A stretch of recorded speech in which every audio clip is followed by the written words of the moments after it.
Which piece do you move here? White is winning, but you must pick the correct piece to move, otherwise you are going to be left with a draw. Now your king is over on the side of the board, but you have two pawns here, both of which are only 2 squares away from promoting, so to a lot of people it'll make sense to try and push one of those. Now if you try to push the D pawn, this looks good because you fork their king and their bishop, but the problem is they can simply trade it off, and at the end of the day, we're just going to be left with 2 kings, which is simply a draw. So pushing the D pawn does not work, but what about pushing the C pawn? This looks better because now black cannot go ahead and just immediately trade off the pawn, but the problem is here they can run their king in. Now it looks like they're going to be able to capture this, but we can try to stop them for one move by moving our king in to attack their bishop. Now they cannot take because then we could just simply capture this, but the problem is they can simply move their bishop over to a6 and nothing we can do can remove their bishop's eye over that pawn, and this is simply going to be a draw. We cannot make any progress. So instead, the correct piece to move here is actually the king, but now we have the question, where do we move the king?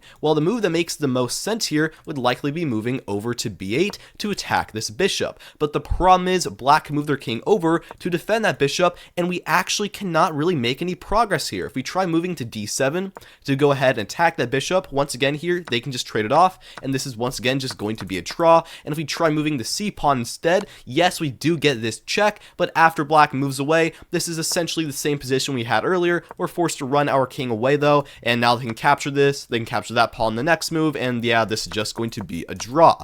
And if we try the other move here, king to b6, to try and move our king closer like this, well, that doesn't work either. King to d8, black simply blocks off the exit, and now we are in the same situation. So the winning move here is actually king to a8. Running in the corner looks really stupid, but the idea is after black moves their king over to d8, we now play king to b8, and we get the same situation, but it is actually black's turn to move here. And the problem is, well, they can't move their king away because then we could just capture their bishop, so instead they must move their bishop. If they try moving it to a6 though, which worked earlier, well, in this case now we are actually winning because what we can do is play pawn to d7. Now we make sure that bishop cannot return back to that square, and black definitely doesn't want to move their king away because then our own king can get in, so they're forced to move the bishop for a second time, but now we can play pawn to c7 check, black must capture, and now we promote to a queen, and we are